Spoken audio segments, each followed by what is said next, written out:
أهل البدع والأهواء، أهل البدع العقائدية وأهل البدع السياسية.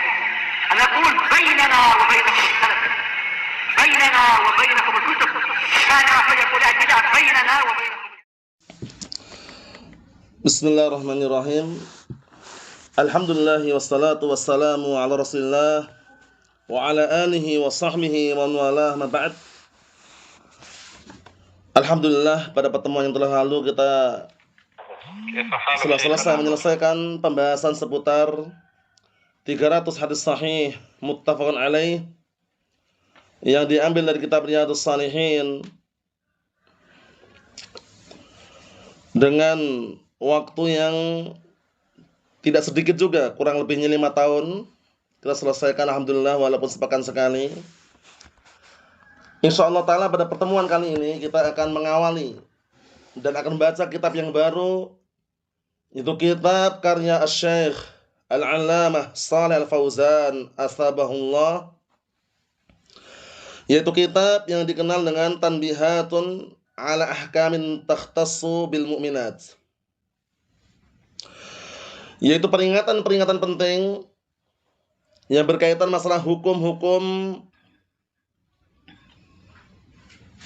yang khusus bagi seorang wanita mukminah. Intinya adalah fikih wanita. Fikih wanita, apa saja akan dibahas, disebutkan situ halaman keempat. Ada beberapa pembahasan dalam kitab ini. Langsung kita ambil, intinya ada 9 pembahasan. Disebutkan halaman keempat tersebut, al-faslul awal, pembahasan pertama nanti, ahkamun amah, hukum-hukum yang masih umum. Akan kita bahas nanti. Maksudnya hukum umum bagaimana? Ya, berlaku untuk lelaki, berlaku juga untuk perempuan. Yang kedua, al-faslul tsani, pembahasan yang kedua nanti, fi bayani ahkamin tukhtassu bitazayyun al-jismi lil mar'ah.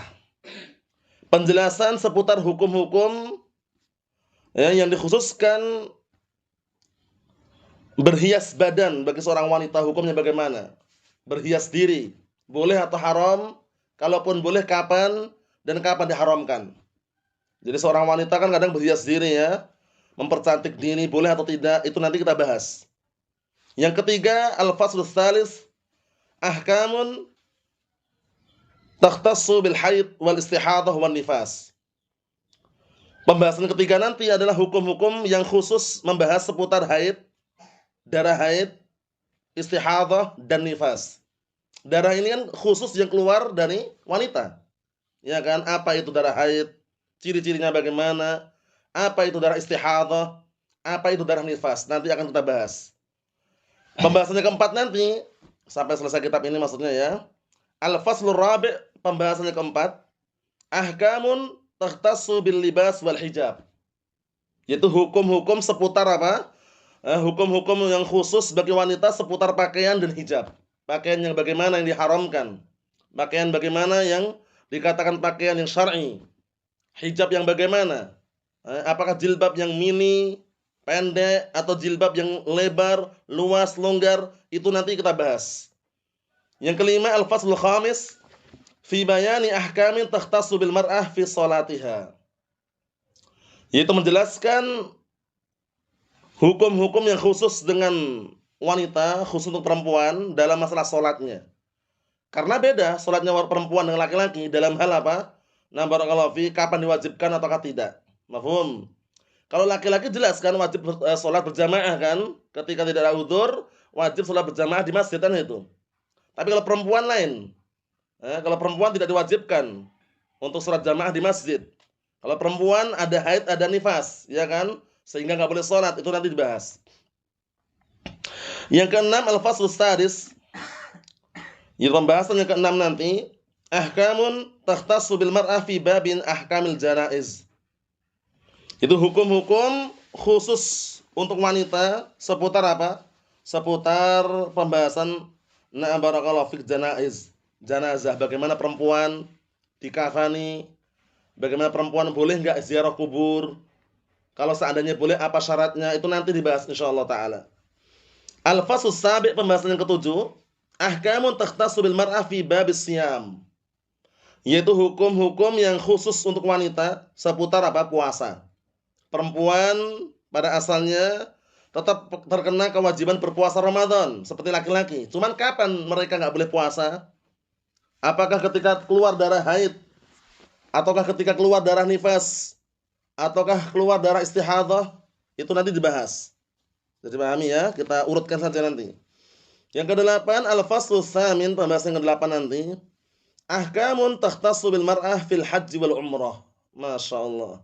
Hukum-hukum yang khusus untuk wanita mengenai haji dan umrah. Wajib gak perempuan tuh haji ketika gak ada mahramnya? Kewajiban haji itu umum, lelaki dan wanita. Tapi kalau wanita gak punya mahram, suami gak punya misalkan, saudara pun gak punya, mahram gak punya intinya. Bagaimana? Gugur gak kewajibannya? Nanti kita bahas. Karena ada larangan seorang wanita safar tanpa mahram. Al-faslu tasi', pembahasannya ke-9 yang terakhir nanti. Ahkamun takhtassu bizaujiyah wa bi inhaiha. Yaitu hukum-hukum yang khusus seputar apa? Suami istri dan bagaimana di dalam masalah apa? Kekeluargaan, cerai, khulu' dibahas semua nanti. Perbedaan antara talak dengan khulu' ada nanti. Khulu' itu permintaan istri untuk pisah, cerai itu lafadz yang dilontarkan oleh suami kepada istri. Jangan terbalik. Wah, istriku menceraikan aku, keliru. Paham ya? Kalau istri bukan menceraikan, istri khulu' namanya. Kalau menceraikan laki-laki. Bisa dipahami? Nah, itu yang akan kita bahas nanti. Jadi kesimpulannya barakallahu fiik, sampai detik ini Allah Ta'ala masih memberikan karunia kenikmatan buat kita semuanya, berupa kenikmatan kesehatan, waktu luang, maka syukurilah. Karena dua kenikmatan itu belum tentu dimiliki oleh setiap orang. Waktu luang dan juga waktu sehat. Karena banyak orang di luar sana ketika ada waktu luang justru mereka gunakan tidak pada tempatnya. Atau di antara mereka sehatnya luar biasa tapi tidak digunakan pada tempatnya. Nah, kita ketika mendapatkan dua kenikmatan ini jangan pernah disia-siakan. Karena dua perkara ini kebanyakan orang lalai. Sebagaimana perkataan Rasulullah SAW dalam hadis yang sahih, Rawahul Bukhari, hadisnya siapa? Abdullah bin Abbas radhiyallahu anhuma, ni'matan maghburun fihi ma katsirun minan nas as-sihhatu wal faragh. Dua kenikmatan yang kebanyakan orang lalai dari keduanya, nikmat sehat dan nikmat waktu luang. Walhamdulillah antum kita semuanya, ikhwan dan akhwat, seluruhnya sampai detik ini masih diberikan kenikmatan berupa waktu luang dan waktu sehat. Kita diberikan kesehatan, diberikan waktu luang, maka sempatkan. Karena adanya kajian sepekan sekali atau mungkin sebulan sekali, kita meluangkan waktunya yang memiliki ilmu untuk para wanita, para akhwat, kita ajarkan ilmu kepada mereka, itu ada sunnahnya. Sebagaimana datang dalam hadis yang sahih muttafaqun alaih, hadis Abi Sa'id Al-Khudri radhiyallahu anhu, qala ja'at imra'atun ila Rasulillah sallallahu alaihi wasallam faqalat ya Rasulullah, dhahaba ar-rijalu bihaditsika faj'al lana min nafsika yawman na'tika fihi ta'allamna mimma 'allamakallah atau tu'allimuna mimma 'allamakallah. Artinya datang dalam hadis yang sahih, hadisnya Abi Sa'id Al-Khudri radhiyallahu anhu, qala, beliau berkata, suatu ketika datang seorang wanita kepada Rasulullah sallallahu alaihi wa ala alihi wasallam. Seraya berkata, wahai Rasulullah, kaum lelaki mereka pergi membawa hadismu. Maksudnya kaum lelaki mereka sudah dapat ilmu banyak gitu loh. Akhirnya perempuan-perempuan ini iri, pengen juga dapat ilmu. Akhirnya perempuan tadi mengatakan, faj'al lana min nafsika yauman na'tika fi. Wahai Rasulullah, jadikanlah, sempatkanlah untuk kami dari waktumu satu hari saja. Kami nanti akan mendatangimu di situ. Ya, seperti taklim ummahat seperti ini kan, taklim kajian sepekan sekali, sebulan sekali misalkan, meminta bagian waktu gitu loh. Nah, kalau laki-laki kan bebas kemana saja silahkan itu. Dalam artian, nah barakallahu fiik, leluasa lingkupannya untuk belajar sesama ahlus sunnah wal jamaah, ya kan?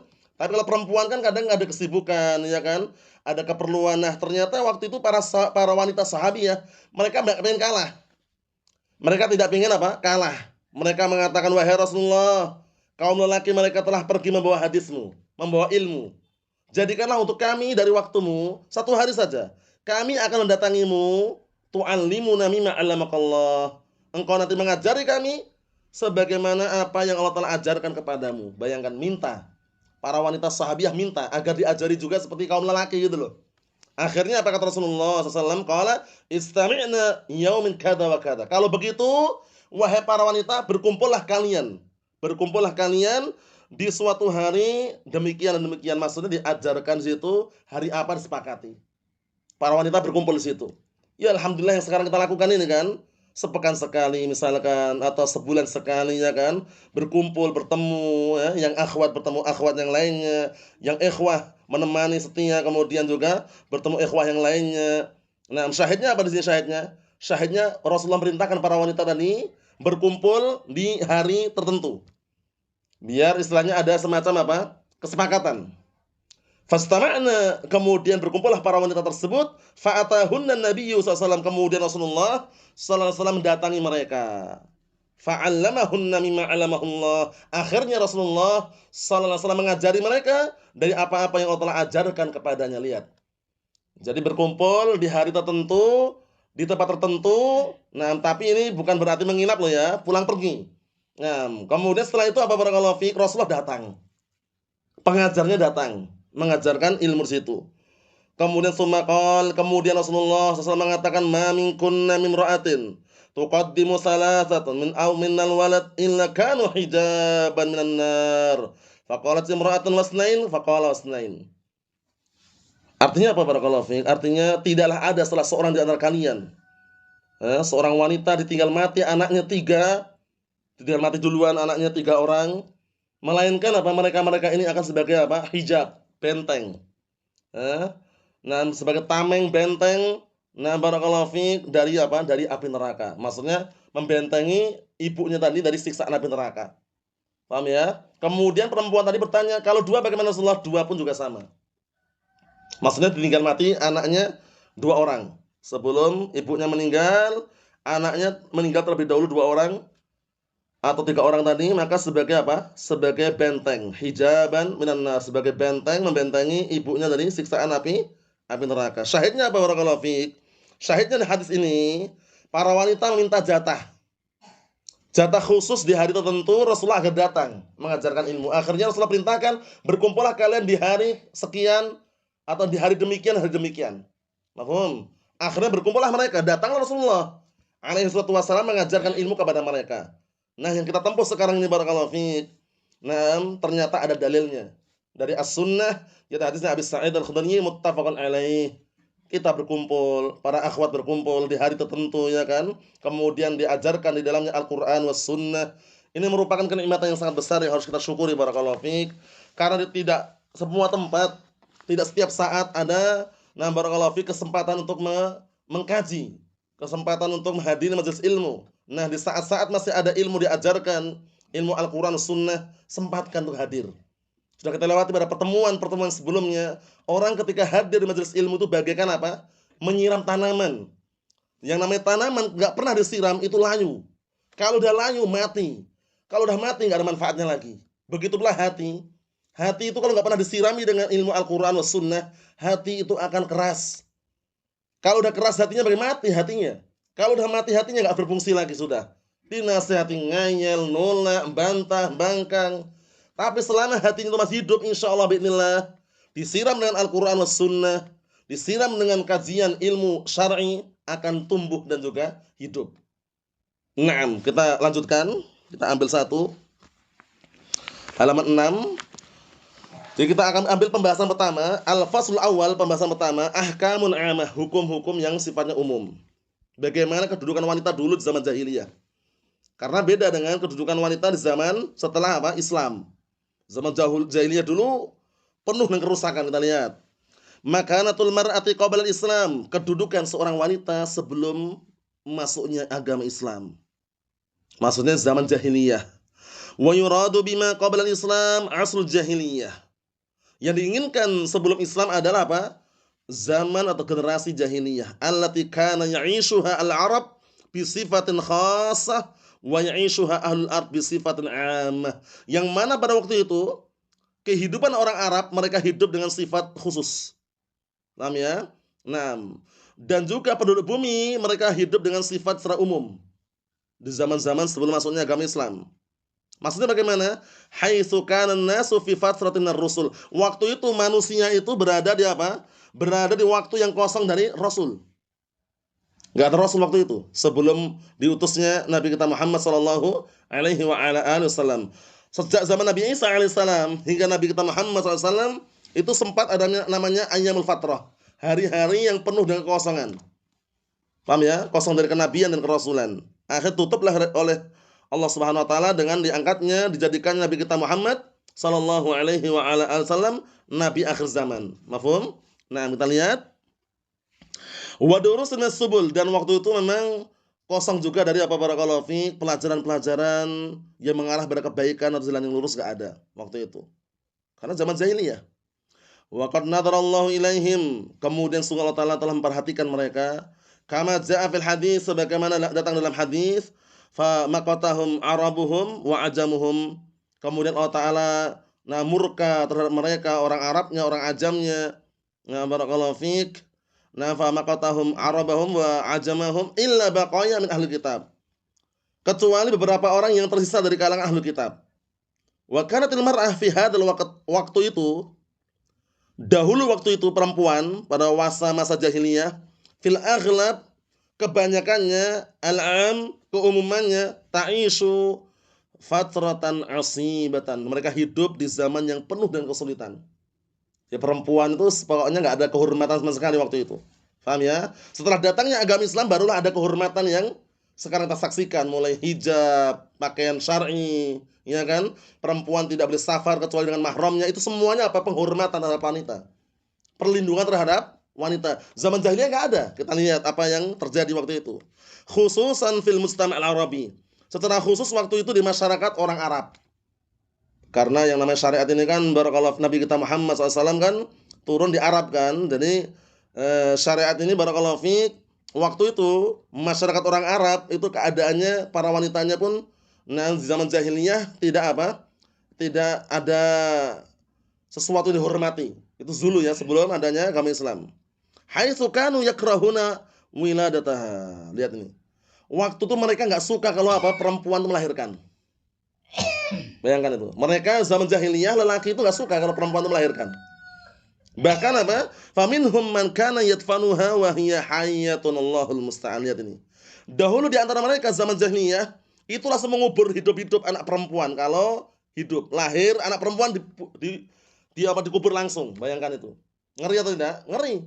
Zaman jahiliyah, ternyata zaman itu barakallahu fiik, anak-anak muda zaman sekarang yang tidak tahu ilmu, para wanita yang mereka hamil di luar nikah, ya kan? Kemudian masuk sekolah, kemudian hamil, melahirkan anaknya pun pada apa? Ditampakkan di pinggir jalan, bayangkan itu. Ya kan? Ada yang terkadang apa? Karena biar enggak ketahuan dikubur hidup-hidup, bayangkan. Jangan sampai terulang lagi masa jahiliyah seperti ini. Makanya perlunya ilmu. Perlunya ilmu. Lihat ini. Dahulu zaman jahiliyah di antara mereka yadfanuha wa hiya hayyah, yaitu mengubur anak perempuan hidup-hidup. Hatta tamut tahta turab, sampai mati di bawah tanah, bayangkan tuh. Jadi anak yang dikubur ini belum mati, anak ini masih hidup. Dikubur hidup-hidup, bayangkan. Karena mereka enggak suka kalau lahir anak wanita, enggak suka. Kenapa kira-kira? Karena menurut mereka anak wanita ini kalau dilahirkan kemudian besar berzina, itu merusak kehormatan keluarganya. Itu pikiran mereka seperti itu. Sehingga jangan sampai anak perempuan ini merusak kehormatan keluarganya, makanya dibunuh ketika masih kecil. Bayangkan itu. Wal'iyadzubillah ya. Padahal yang namanya kebaikan keburukan tergantung apa? Bimbingan orang tuanya kan gitu. Tapi mereka enggak berpikir ke situ. Wah, ini lahir anak perempuan ini mesti nanti merusak keluarga ini. Kenapa? Karena menurut mereka kalau udah besar berzina akhirnya merusak kehormatan keluarganya gitu loh. Paham ya? Akhirnya ketika masih kecil pun langsung dibunuh, langsung dikubur hidup-hidup, bayangkan itu. Allahul musta'an. Kita lihat. Wa minhum man yatrukuha tabqa fi hayatiz dhil wal muhanah. Ada juga di antara mereka yang membiarkan anak perempuan itu terlahir, membiarkan begitu saja. Nah, tapi apa? Tabqa fi hayatiz dhil wal muhanah. Tapi dalam keadaan apa? Hidupnya rendah dan hina, enggak dirawat sama sekali. Allahul musta'an. Dijadikan apa? Nah, barakallahu fiik, mungkin pelacuran atau semisalnya, wal'iyadzubillah, perzinaan. Kama qala ta'ala, sebagaimana perkataan Allah Ta'ala, wa idza busyira ahaduhum bil unsa dhalla wajhuhu muswaddan wa huwa kadhim. Lihat ini. Dan apabila dikasih kabar gembira salah seorang di antara mereka dengan lahirnya seorang anak wanita, tiba-tiba wajahnya menjadi hitam dan marah. Nggak suka mereka. Paham ya? Zaman jahiliyah seperti itu. Kalau lahir anak perempuan, langsung mereka nggak suka wajahnya. Paham ya? Langsung dikubur hidup-hidup itu. Allahul musta'an. Yatawara minal qaum min su'i ma busyira bih. Mereka saling apa? Saling membongkar aib. Paham ya? Dari jeleknya apa yang telah dikasihkan kabar gembira. Seharusnya kalau sudah paham agama, alhamdulillah datangnya agama Islam, lahir anak laki-laki atau perempuan syukuri. Enggak ada pandang bulu wah kalau lahir anak perempuan disia-siakan, lahir anak laki-laki disyukuri tidak. Semua ini disyukuri. Karena datang dari siapa? Allah Subhanahu wa taala. Karunia datang dari Allah Subhanahu wa taala. Ini luar biasa ya, agama Islam ini berarti benar-benar melindungi. Benar-benar apa? Melindungi. Kita lihat ayumsikuhu ala hunin am yadussuhu fit turab. Lihat nih. Jadi mereka menahan membiarkan anaknya hidup tapi di atas kehinaan atau langsung menimbunnya di dalam tanah. Bayangkan itu. Allahul musta'an. Ala sa'a ma yahkumun. Ketahuilah alangkah jeleknya apa yang mereka tetapkan. Bayangkan itu. Wa qala ta'ala, dan Allah Ta'ala mengatakan wa idzal mau'udatu su'ilat bi ayyi dzambin qutilat. Dan apabila anak perempuan ditimbun hidup-hidup, kemudian ditanya atas dosa apa kok dibunuh? Iya kan? Anak lahir nggak bersalah. Kok tiba-tiba dibunuh, dikubur hidup-hidup, bayangkan dosanya apa gitu loh. Ditanya nanti semuanya. Wal mau'udah hiyal bintu tutfan hayyatan hatta tamuta tahta turab. Mau'udah itu artinya apa mau'udah itu? Mau'udah itu artinya seorang wanita, anak wanita dikubur hidup-hidup sampai dia mati di bawah tanah. Paham ya? Jadi gali tanah, ya kan, digali tanahnya. Kemudian anak perempuan tadi dimasukkan ke dalam apa? Lubang tadi dikubur hidup-hidup sampai mati di situ. Itu namanya mau'udah, namanya adalah al-mau'udatu. Haram hukumnya barakallahu fiik. Wa idza salimat minal wa'di wa 'ashat fa innaha ta'ishu 'ishatal muhanah falaysa laha haddun min mirasi qaribiha mahma kasrat amwaluh wa mahma 'anat minal faqr wal hajah. Lihat ini. Kalaupun seandainya selamat, misalkan dia ditimbun hidup-hidup kemudian dia bisa mengelak dan akhirnya hidup, itu pun apa kata beliau? Na'am wa idza salimat, kalau seandainya dia selamat minal wa'di, dari apa? Tidak sempat dikubur hidup-hidup tadi, dari selamat, dia akan hidup dalam kondisi apa? Dalam kondisi rendah dan hina. Dia tidak punya bagian sama sekali harta warisan kerabatnya, bayangkan. Enggak dikasih harta warisan kalau seandainya hidup. Mahma kasrat amwal, walaupun banyak hartanya. Wa mahma 'anat minal faqr wal hajah, walaupun ada yang bisa bantu menolong dari kefakiran dan juga apa keperluan, enggak ditolong sama sekali. Bayangkan itu. Jadi datangnya agama Islam ini sebenarnya apa? Sempurna. Orang bersyukur. Kenapa? Perempuan dapat warisan atau tidak, anak perempuan? Dapat. Kalau zaman jahiliyah, lihat ini. Kalaupun hidup enggak dapat warisan. Allahumma sallim. Lihat itu. Naam. Li'annahum yakhussunal miras birrijal dunan nisa. Lihat, karena orang jahiliyah mereka mengkhususkan harta warisan itu hanya untuk kaum lelaki, bukan wanita. Wanita enggak dapat. Paham ya? Dan perlu diperhatikan, pembagian warisan pastikan kembali pada Al-Qur'an dan As-Sunnah. Jangan pernah kembali pada perasaan. Dalam artian kalau udah bagi warisan beda dengan bagi harta sebelum meninggal. Kalau bagi harta sebelum meninggal namanya apa? Hibah, pemberian. Itu mau dibagi rata pun silakan. Antara anak-anak yang ada dikumpulkan semuanya, ya kan? Laki-laki dan perempuan, anaknya 4 misalkan. Ada laki-laki dan perempuan, kumpulkan semuanya, bapak ibunya ngomong, bapak ini nak punya harta di sana. Jelaskan. Sekarang kami bagi rata, setuju atau tidak? Anak-anaknya mereka mengatakan setuju, udah aman sudah, semuanya dapat. Kemudian kalau sudah setuju mereka komentar, ngomong, maaf pak, kami nggak setuju pak. Udah, jelaskan kenapa nggak setuju. Nanti sampai clear di bagian semuanya sebelum meninggal orang tuanya, namanya apa? Hibah, pemberian. Bisa dipahami? Dibagi rata boleh. Tapi kalau namanya warisan nggak bisa dibagi rata. Dalam artian dibagi sama rata itu nggak bisa. Tapi dibagi sesuai dengan syariat. Ada yang dapat setengah, ada yang dapat sepertiga misalkan, ya kan? Ada yang bahkan barakallahu fi dapat cuma sedikit. Jadi nggak bisa dibagi rata. Ini anak perempuan, anak laki-laki jadi bikin rata aja, sama aja gitu. Bikinnya dibagi rata nggak bisa. Kalau warisan nggak bisa. Sudah pahami ya? Makanya pemberian yang diberikan oleh orang tuanya atau ahli waris sebelum meninggal anak-anaknya atau yang semisalnya itu namanya hibah, pemberian. Mafhum, bedakan ya. Tapi kalau membagi hartanya, harta peninggalan orang tua namanya warisan, itu sesuai dengan syariat. Jangan pernah mandang, wah berarti nggak adil nih. Masa anak laki-laki dapat dua kali bagian dari anak perempuan? Syariat seperti itu keadilan. Keadilan itu dibagi sesuai dengan apa? Kadarnya masing-masing, tapi semuanya terbagi. Itu keadilan. Jadi keadilan itu jangan dinilai pembagian rata sama rata nilainya. Itu nggak benar. Paham ya? Keadilan itu dibagi sesuai dengan haknya yang telah ditetapkan. Walaupun nilainya tidak sama persis. Jadi pahami ya? Nah, sesuai dengan kebutuhan dan juga batasan syariatnya. Naam. Dan lihat, bal innaha kanat turis an zawjiha al-mayyit kama yuris malahu. Bahkan dahulu, nah barakallahu fiik, dia justru malah apa? Mewarisi dari harta suaminya. Maksudnya semayit, sebagaimana dia mewariskan apa? Hartanya. Maksudnya bagaimana barakallahu fiik? Maksudnya laki-laki yang dapat itu, perempuan nggak dapat. Paham ya? Seperti itu, malah justru terbalik gitu loh. Kalau perempuan meninggal malah diambil hartanya kepada suaminya. Seperti itu. Kalau suaminya meninggal, istri nggak dapat misalkan. Seperti itu zaman jahiliyah. Wa kana al-jam'u al-katsir minan nisa ya'ishna tahta zaujin wahid. Dahulu kumpulan banyak dari kalangan wanita, banyak loh ya. Itu mereka hidup di bawah suami satu.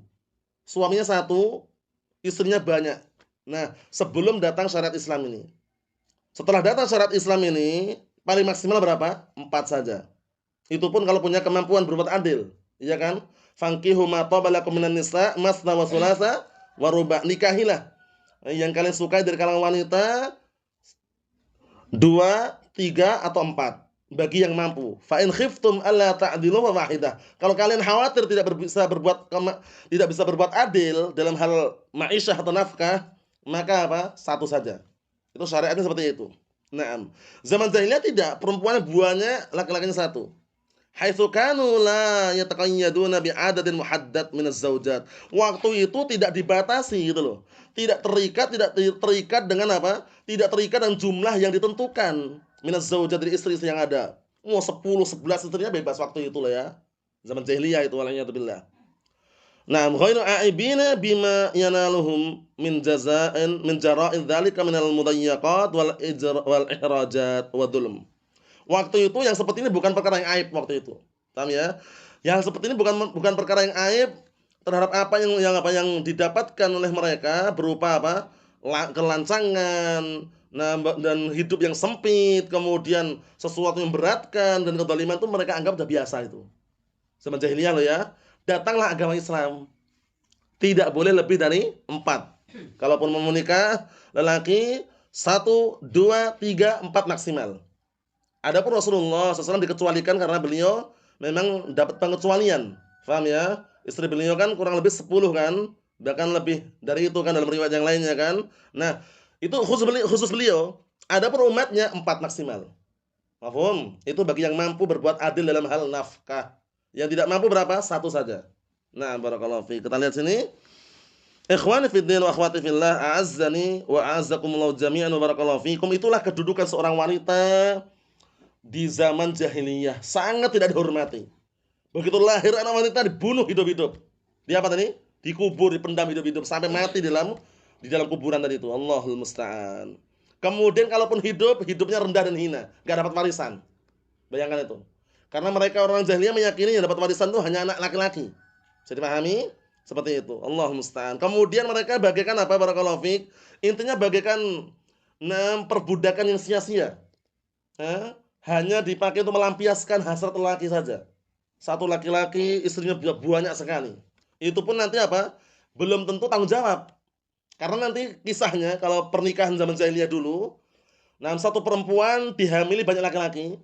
Nanti ketika lahir, bayinya mirip siapa? Itu. Caranya gitu mereka dahulu ketika ingin memilih suaminya. Misalkan satu perempuan dihamili 5 orang laki-laki. Nah, ketika lahir bayinya mirip yang mana gitu loh. Kalau mirip si A itu berarti bapaknya. Kalau mirip si C itu bapaknya. Itu zaman jahiliyah dulu. Itulah rusaknya zaman jahiliyah. Alhamdulillah datangnya agama Islam, semuanya ditumpas, dipadamkan, tidak ada lagi yang namanya kedzaliman bagi para wanita, enggak ada. Nah, kita baca sedikit. Yang kedua, makanatul mar'ah fil Islam. Setelah datang Islam, kedudukan wanita bagaimana?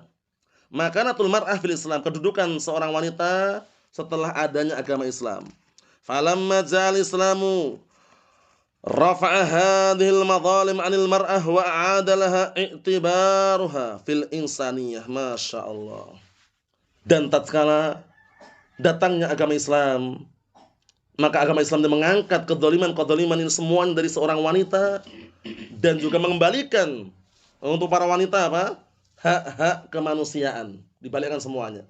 Setelah datangnya agama Islam, bayangkan itu. Jadi ketika kita melihat perempuan kenapa kok dilarang itu, dilarang ini, keluar rumah pun nggak boleh pakai wangi-wangian, syariat Islam membatasi. Paham ya? Sabar aja di dunia. Memang syariat seperti itu. Paham ya?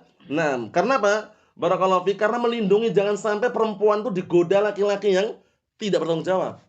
Paham ya? Jangan sampai perempuan itu nanti sebagai bahan olok-olokan, bahan ejekan. Paham ya? Sehingga syariat melindungi perempuan kalau keluar rumah enggak pakai wangi-wangian. Di dalam rumah silakan, di hadapan suaminya atau keluarganya ada larangan, tapi keluar rumah jangan. Apa ancamannya dalam hadis itu? Fahiya zaniyah, perempuan penzina. Ayu mamra'atin kharajat wasta'tarat famarrat ala qaumin liyajidu rihaha fahiya zaniyah. Perempuan mana saja keluar rumah pakai wangi-wangian, kemudian melewati suatu kaum lelaki agar mencium bau wangian tadi itu, maka penzina perempuan tadi, bayangkan itu. Terus bagaimana? Perempuan kalau pakai wangi-wangian di dalam rumah. Paham ya? Nah, barakallahu fiik, jangan mau belanja langsung semprot sini ya, pakai wangi-wangian. Nah, pastikan itu jangan sampai terjadi ya. Kalau orang awam wajar mereka. Mereka kan nggak tahu ilmunya sebagian mereka. Kalaupun tahu nekat sebagian. Paham ya? Ahlus sunnah jangan. Para akhwat ingat-ingat itu, jangan sampai keluar rumah mau belanja, mau ke pasar pakai wangi-wangian. Wah, nanti kalau nggak pakai wangi-wangian baunya nggak enak. Itu bukan urusan kita. Urusannya kita taat syariat sudah. Paham ya? Perkara bau tidak sedap, tidak enak, wajar perempuan. Keluar rumah mau ngapain? Kan itu. Kalau ingin baunya wangi dalam rumah kan itu. Kalau keluar rumah intinya kan dia keperluannya, hajatnya apa gitu loh. Ke pasar belanja, ambil keperluannya, pulang sudah. Nggak usah banyak gaya pakai wangi-wangian ya. Nah, itu perempuan memang dilindungi oleh syariat, jangan sampai apa menjadi sasaran kejelekan buat kaum lelaki. Mafhum? Ini syariat, bukan barakallahu fiik permainan. Jadi taati syariat, aman selamat insyaallah. Tapi kalau tidak mentaati syariat berbahaya. Fahiya zaniyah, maka perempuan tersebut penzina. Ini ultimatum dari siapa? Rasulullah sallallahu alaihi wa ala alihi wasallam. Terus bagaimana kalau pakaian akhwat yang dibawa keluar? Perlu nggak kita kasih multo pewangi atau yang semisalnya? Kalau identiknya itu wanginya benar-benar menyebar, ketika keluar nanti tercium baunya itu ke kaum lelaki atau semisalnya, itu hindari aja. Yang dikasih multo pewangi itu yang di dalam rumah saja. Yang dipakai keluar khusus nggak usah dikasih apa-apa. Sabun biasa wajar, sabun biasa. Paham ya? Tapi kalau wangi-wangian semprot sana semprot sini, mau belanja, mau kemana, mau ta'lim misalkan, jangan. Paham ya? Ancamannya ngeri. Zaniyah, penzina. Coba kurang apa? Yang mengancam siapa? Rasulullah sallallahu alaihi wa ala alihi wasallam. Mau pakai wangi-wangian silakan dalam rumah. Aman sudah. Keluar rumah seadanya. Paham ya? Orang tercium bau nggak sedap pun urusan mereka. Yang jelas perempuan syariat seperti itu kan gitu. Kalau laki-laki beda. Kalau laki-laki justru dianjurkan memakai wangi-wangian laki-laki. Mafhum? Itu terbedakan di situ. Lihat, syariat Islam sangat menghormati dan juga memuliakan wanita. Jangan sampai menjadi sasaran barakallahu fiik perkara yang buruk yang menimpa dirinya sebabnya karena dia sendiri. Mafhum? Seperti itu. Naam. Qala ta'ala, Allah Ta'ala mengatakan, "Ya ayyuhan nasu, inna khalaqnakum min dzakarin wa unsa." Allah Ta'ala mengatakan, wahai segenap manusia, sesungguhnya kami ciptakan kalian tuh laki-laki dan wanita. Laki-laki dan wanita. Fa dzakara subhanahu annaha syarikatur rajul fi mabda'il insaniyah. Di sini Allah Ta'ala menyebutkan bahwasanya wanita itu adalah teman serikat, teman sekutunya lelaki di awal permulaan kemanusiaan. Maksudnya laki-laki dan perempuan, pasangan. Bukan laki-laki nikah dengan laki-laki. Bukan perempuan nikah dengan perempuan, apalagi sekarang yang marak-marak dikenal dengan apa? Nah, barakallahu virus itu LGBT. LGBT itu lesbian, gay, biseksual, transgender atau yang semisalnya itu semuanya kena ancaman laknat. Sudah laki-laki pengen jadi perempuan, operasi plastik. Aneh kan? Sudah perempuan pengen jadi laki-laki. Sudah laki-laki pengen punya dua kemaluan. Bayangkan itu. Bayangkan, Masya Allah, ini semuanya fitnah barakallahu fiik. Yang seperti ini keadaannya berbahaya sekali. Ancamannya laknat. Kenapa laknat? Karena laki-laki menyerupai perempuan, perempuan menyerupai laki-laki dan mengubah ciptaan Allah Subhanahu wa taala. Allahul musta'an. Allahumma sallim sallim. Disyukuri, dilahirkan laki-laki bersyukur. Dilahirkan perempuan ya bersyukur. Jangan malah sudah laki-laki pengen jadi perempuan. Orang-orang di luar sana kan banyak yang tidak tahu agama itu kan. Keluar negeri operasi plastik. Ketika keluar negeri itu laki-laki, pulang jadi perempuan. Allahul musta'an. Fitnah, fitnah. Naam. Allahul musta'an. Kita lihat sini barakallahu fiik, kama hiya syarikatur rajul fis shawab wal iqab 'alal amal. Sebagaimana perempuan juga berserikat dengan lelaki dalam hal pahala, hukuman dan amalan. Hukuman atas amalan, ya enggak? Perempuan berbuat baik dapat pahala atau tidak? Dapat pahala. Laki-laki pun juga sama. Perempuan ketika berbuat kejelekan, berbuat dosa dapat apa? Dapat hukuman. Laki-laki pun juga sama dapat hukuman. Itu dalam hal masalah itu sama. Man 'amila shalihan min dzakarin aw unsa wa huwa mu'min falanuhyiyannahu hayatan thayyibah wa lanajziyannahum ajrahum bi ahsani ma kanu ya'malun. Kita ambil dikit lagi. Artinya barang siapa yang beramal amalan saleh baik lelaki maupun wanita dalam keadaan dia beriman, maka kami akan berikan kehidupan untuk dia, kehidupan yang baik. Di mana? Dunia dan akhirat. Walanajziyannahum, dan sungguh kami akan balasi mereka ajrahum, pahala mereka, bi ahsani ma kanu ya'malun, dengan balasan yang lebih indah dari apa yang dulu mereka kerjakan. Masya Allah. Itu kesimpulannya barakallahu fiik. Belum bisa kita selesaikan, tapi yang jelas sudah kita tunjukkan. Nah barakallahu fiik, dua perkara penting. Bagaimana kedudukan wanita dahulu zaman jahiliyah dan bagaimana kedudukan wanita setelah adanya agama Islam. Tentunya itu semuanya kita harus mengingat kembali dan bersyukur ketika agama Islam ini telah tersebar dan kita alhamdulillah takdirkan menganut agama Islam. Para wanitanya dihormati oleh syariat, dilindungi oleh syariat. Nah, seberat apapun, sepahit apapun syariat yang ditetapkan untuk para wanita harus dijalankan semaksimal mungkin, sami'na wa ta'na. Tidak ada istilah wah berat, wah panas, wah gini, wah gitu, tidak ada. Itu semuanya cuma di dunia. Di akhirat nanti kalau perempuan yang setia terhadap syariat, dan lelaki yang setia terhadap syariat, kembali di mana kembalinya? Surga Allah Subhanahu wa taala. Di sana tidak ada letih, tidak ada capek, tidak ada dengki, tidak ada iri, tidak ada hasad, tidak ada dendam, yang ada hanya kenikmatan demi kenikmatan. Paham ya? Itulah di surga Allah Subhanahu wa taala. Nasallahu as-salamata wal afiyah fid dunya wal akhirah walhamdulillahirabbil alamin.